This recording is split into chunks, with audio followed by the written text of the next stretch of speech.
Hey everyone, welcome back to Week Ahead Astrology Breakdown. I'm Matthew Oliver with Stillwater Alchemy, and this week is intense. There's no way around it, and we've known this eclipse is coming. It is Scorpio season after all, and welcome if this is your first time really feeling a lot of emotions or integrating more than you would have hoped for or thought that you had done significant work. This is where you go even deeper, right? And so knowing this, understanding this, it allows yourself to give yourself some grace, time to step back.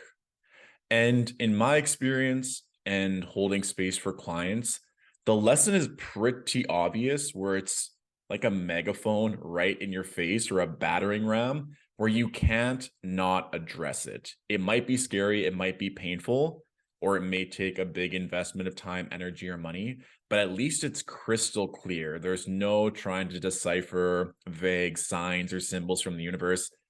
It is what it is. And if you choose to ignore it, then you're choosing to ignore your higher self, the expansion, what's best for you. With that all being said, it doesn't make the process any easier, even if you know what you have to do. It's like leaving something that you really love for something that is intuitively aligned, or that you are being called to move forward, or that is placing a boundary to protect yourself. Remember, we talked a lot about boundaries with Venus and Saturn last week.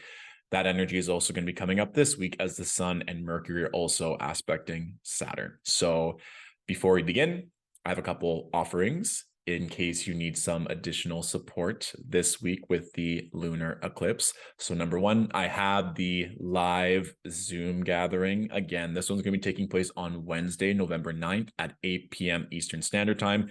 Gives us all a day to come down from the eclipse and see what is coming up. So with that live Zoom gathering, you also get the recording of the full moon workshop as well. So you can watch that. Any questions, you can bring it to the event. I'm only having 8 tickets like last time. That way it's small, it's intimate. Everyone gets a full 15 minutes to ask any questions about anything that they would like. And then, of course, we also have our full moon lunar eclipse workshop available on our website. So I'll put links for both of them in the description of this video. And if you have any questions on either of them, let me know in the comments. Okay, so let's dive straight in to the week ahead, shall we? Everyone, it's November 7th. Here's the thing as well. Sagittarius season this year is one of the most blessed, opportune, light, favorable times of the entire year. And that's going to start November 23rd. So we only have a couple more weeks. So there is a very definitive light at the end of the tunnel. So if you've been going through it, if it's been heavy, if it's been hard, it's going to end soon. So really take this time to receive what's coming your way so you can make the appropriate steps to have even a bigger payout once we get to Sagittarius season. So my advice on the Monday, Venus is coming off of that square to Saturn. Like we said, there might still be things that you need to do in order to protect yourself, protect your energy. I've been telling all of my clients that you need to put yourself first. You are not going to be able to do and help everyone this week if you yourself are on the floor crying, in pain, physical or spiritual. This is a week where you have to look after yourself first. Furthermore, as with any lunation, but specifically this one, the moon is in Taurus and she's exalted in this position, but given it's a lunar eclipse, her light is being eclipsed. It's being stolen per se, given that the earth is in between the sun and the moon. So it might even trigger more of those wounds around abandonment or scarcity or love. And so I want you to put yourself in a space where you feel secure, where you feel stable, clearing out unaligned energies, going through your home, recycling, throwing out, donating, whatever is no longer serving you or that might be triggering you. Like I had a pair of pants that I had received from a friend that I'm no longer friends with. And I looked at them like, why am I keeping these? Donate. That was an old version of me. I don't even remember who that person was, me being that person from that many years ago. And it felt so good as I recycled, let go of all this energy. I was cleaning my home all weekend and I enjoyed it. I would really recommend Monday to set yourself up for success, making sure your food is stocked full, maybe getting certain things crossed off the list early, or delegating things, asking for help, asking for support. This is really going to serve you well this week. So if you need the extra time, if you need to take a personal day, if you just need to rest, please do so. I'm mostly hearing crying across the board, sore throats, headaches, fatigue, exhaustion. Remember that Taurus rules the throat. And that can sometimes be a manifestation of us needing to speak up, or we're going to be speaking new affirmations, blessings, opportunities moving forward. So just be aware of that, okay? Because even right now, the sun is making a square to Saturn. And I do think this goes for everyone, but if you're normally one to think and talk your way out of things, it may not work this time. You're going to be really asked to feel what is the best decision. It's kind of like that scene off Sex and the City where Miranda is deciding whether or not she should stay with Steve, and she writes a pros and a cons list, and she's trying to debate, and then Carrie was like, you can't think your way out of this. You need to feel what the best decision, and once you know, all that brilliant logic is just going to fly out the window. This may also be applicable, and what your heart is saying may not be what you want to hear, but trust in that and ensure you have the boundaries and the structures to support you. Because when we move on to Tuesday, there's a lot going on. So I broke this down more in depth in the full moon lunar eclipse workshop, but I do just want to point out here that we have this Mercury Sun cazimi that's going to be in play during this eclipse. So that Mercury, that intense thought, passion, desire, intuition is going to be amplified during this eclipse. Like I had mentioned before, you're not going to be able to run away from this. It's going to be right in front of you, whatever the lesson is that you're meant to learn. Secondly, Taurus is ruled by Venus. And so Venus is still coming off that opposition with Uranus, and she's still in a square aspect to Saturn. However, the good news is here that Venus is in trine aspect to Neptune.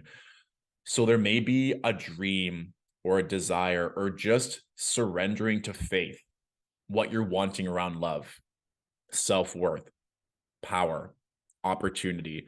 And even if it helps, I would look at the houses in your chart ruled by Scorpio, Pisces, and Taurus, because that Pisces house might help you to understand where you can surrender and allow Neptune and Jupiter to do some of the heavy lifting. So as Venus has to ground herself in the 3D realm, Neptune and Pisces can help you ascend in the 5D and help this transition move a lot smoother.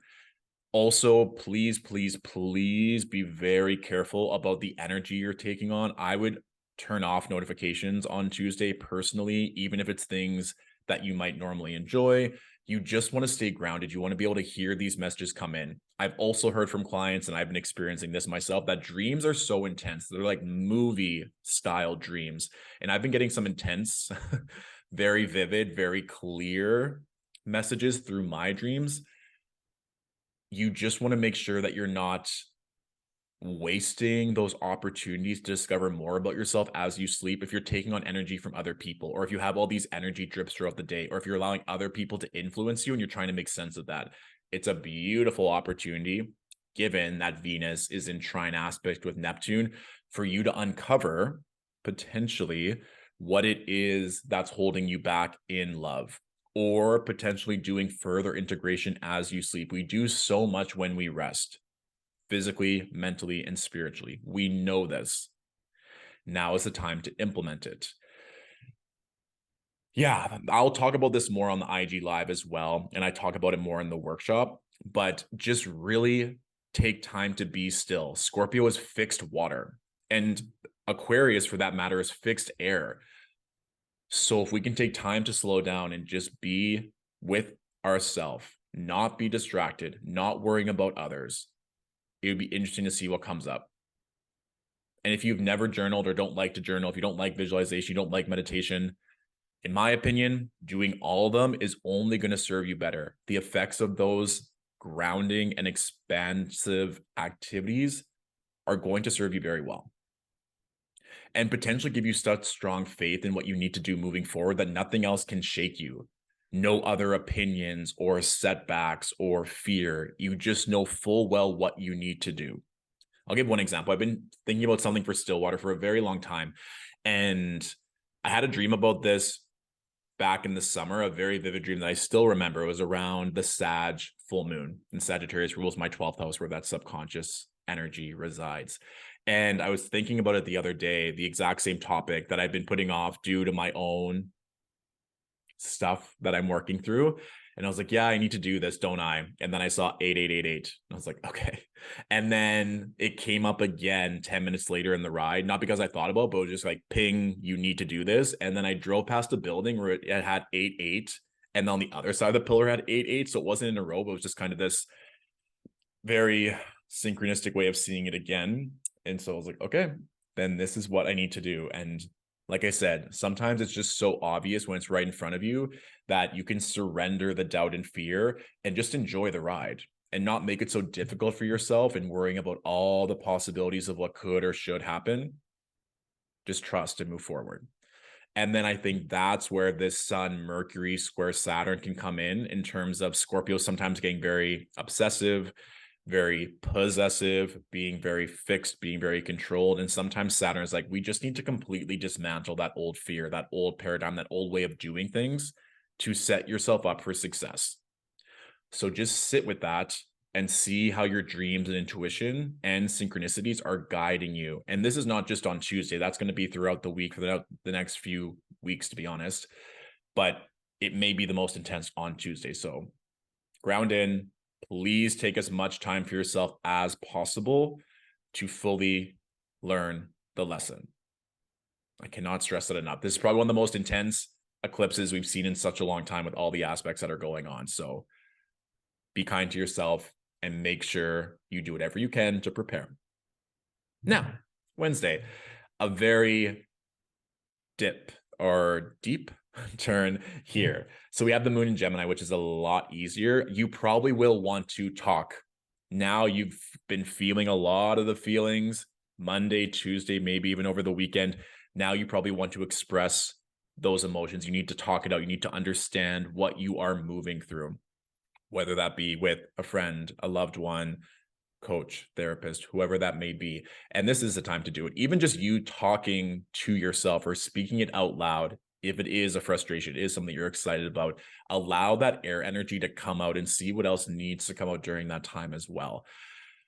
With this energy coming into full effect, we now see that, again, the Sun and Mercury are just making that closer and closer square to Saturn. So sometimes a Sun-Saturn square can be bumping heads with authority, or feeling like our own light is being dimmed, or our purpose is being restrained, or that there is a delay. So this again can be, are you not shining in the way that you want? Is your voice not being heard? Where do you need to instill better boundaries or seek out better support to allow yourself and your voice to be recognized? That's just something I want you to identify. And a nice blessing, Venus gets closer and closer to Neptune. So that is really quite nice. And again, Tuesday and Wednesday, that Sun Mercury is opposing Uranus. So there's a lot going on. And that also ties into what I said before of just being very mindful of the conversations you're having. If you're on social media, notifications, I would personally not watch the news. I would keep your eyes off articles that would influence you in other ways. This is a time to go inward and see where you need that support and where you're being called to expand and where you're not feeling seen, heard, and supported. And talk about it come Wednesday. This is also why I personally chose to have that live Zoom gathering on Wednesday, so that people are open to express and to talk. One intuitive note that I just felt and feel with the Gemini moon energy is, don't talk disparagingly about others. Do not try and gossip or speak ill of others. It can sometimes be an energy, especially when the moon is aspecting Mars in air signs, that anger, that frustration can be very intense and can be very quick, right? We're talking about Gemini mutable air. And so if you know you're leaving a job or leaving a relationship, maybe take a second before sending that text, sending that email, take a moment just to wait on it and maybe get support, or maybe just come back to it half an hour later to see if you still feel the same way, because it can accelerate things. And that energy is kind of persisting throughout the week as the moon gets closer and closer to Mars retrograde. And I would also recommend, one, looking at your natal chart and seeing which house is ruled by Gemini, because this moon Mars energy might be part of a bigger theme that you're meant to learn over this retrograde, right? Because Mars is going to be retrograde in the sign of Gemini until the 12th of January. And then it's not going to move into Cancer until mid-March. So we are receiving a masterclass in Mars and Gemini, and then a really big lesson in the house in which Gemini rules in your chart, because there's always going to be that Moon Mars activation once a month for about 2.5 days, right? So you understanding the themes that are coming up will only benefit you. Now, Thursday, the moon is making that applied square to Neptune. So this is where I would really be cautious of your thoughts spiraling. This can also be, I'm sure you've all felt this, when you are pursuing the path into the unknown, you are trusting spirit, you're trusting your higher self, that sometimes as you go deeper into your subconscious, deeper into the old paradigms, more comes up. There's more fear. There's more darkness. You're like, I thought that I was choosing the higher path. What do you mean I have to continually do more shadow work? This can sometimes manifest like this, especially since we have that sun exact square to Saturn. It doesn't have to be. It can be in the sense of, I'm going to be able to do so many things that I never thought possible. I'm going to be able to break the norm. I'm going to be able to move past old paradigms and opinions of others and not let that stop me. I'm going to be consistently dedicated to my dreams, to the vision, to the work, that I'm not going to get distracted. I'm going to allow this process to be fun and enjoyable, and potentially go back and do things I've always wanted to do. And that's a big theme of Mars, Neptune, the moon, and Neptune is those old thoughts, those old dreams from when you were a little child that you've always wanted. Really pay attention to what's coming up, because this may be your time to pursue that. And that also might be very healing and very lethargic by just giving yourself permission to be your authentic self. Authenticity, a huge part of fixed energy and very much Scorpio, of allowing yourself to grow and evolve in a way that feels authentic to you and not having to concern yourself what other people think. So please keep that in mind. And then we also see on Thursday that exact trine between Venus and Neptune. So that is quite nice, quite benevolent. This could also be a nice time for you to connect with a loved one, a lover, even doing things on your own, or just really getting some beautiful synchronicities from the universe, which could be really nice. Or just a day where you want to get some spiritual healing, some energy work done. All great things to partake in on Thursday. Now, Friday is an interesting day because the moon is finishing up her transit in Gemini. And then, especially for those of us Eastern Standard Time at 9 a.m., that exact moon Mars energy. So remember, Gemini, very much linked with our nervous system, how we communicate, our hands, our arms. So kind of heeding the warning that I gave from Wednesday, that don't speak impulsively, or maybe wait to send that tweet or that email. This is going to be very much that. And you might be on the opposite side of it, where people are just very brash and very rude to you. And how are you going to respond to that? Because with Mars, it equally attacks as it does defends. And we also have that support here that the moon is getting from Saturn. So maybe you're limiting yourself from certain types of correspondence, or certain types of people, or certain types of conversations.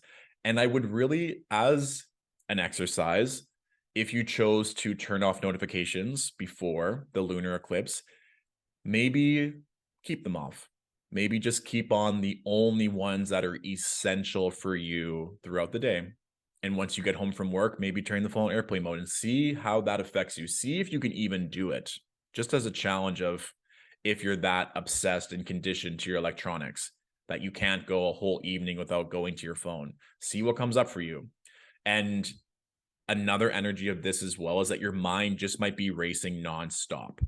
So again, like we said at the beginning of the week, that grounding is going to come in handy, so you don't pop off, that you don't attract this frenetic energy in return, because the moon is also making that square with Jupiter, which can be quite nice. And there can be some nice conversations to be had. If you wanted to confront someone or get resolve around this time, this could be a nice time to do it, especially because we do have that support from Saturn. But just be careful of projection, either you projecting or being projected upon, and not bringing up hearsay or not bringing up anecdotal or self-involved categories, being like, these are the facts.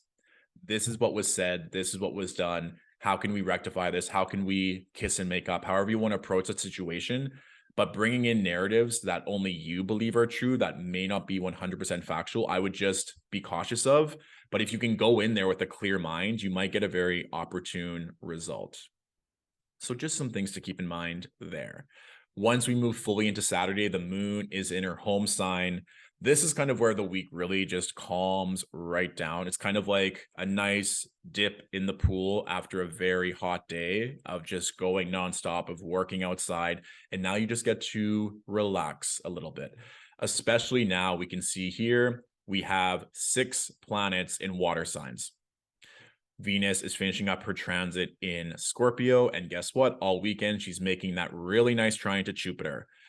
This can also be a time too where if you wanted to be vulnerable, if you wanted to go deeper in a relationship, no matter what that relationship is, this would be a really great weekend to do so. Even that, like on Sunday, when the moon is making that applied opposition with Pluto, sometimes I think it's like we need to be able to go deep. We need to be able to be so raw, to be so vulnerable, to get the results that we want. And so the fear of, am I too much?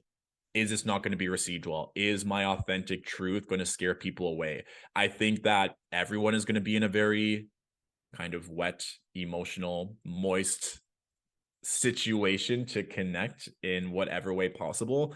And this really is kind of like that heart to heart energy. Like you can just see all these blue lines, this grand water trine, all the emotions, all the things coming to the surface. If you hadn't done any work around the eclipse, it may come up. And again, this can go both ways in terms of you feeling all of this or you being on the recipient side. So same note here that I would give before is only engage in those conversations if you feel ready to do so. If you're still recovering, if you're still not in the right place, that's okay. But just note that you can get back to them on your own time and making sure that you're getting the emotional rest and healing that you need. This is also a really great time for fertility, for manifestation. So for those wanting to get pregnant, very fertile energy for those of you who are wanting to pursue something. There might be new ideas that are coming in, new downloads, new ways for you to be happy, to be emotionally regulated. This also might be time too where you actually notice the shift of what it feels like to be happy, to feel safe, to be in a healthy environment, to succeed. So Saturday, Sunday, the best days of the week, please use them wisely. Okay. Boom. So I got a question for this week's Astro Question of the Week of what it means if your natal North Node is in Taurus and your natal South Node is in Scorpio. So I've addressed this a couple times.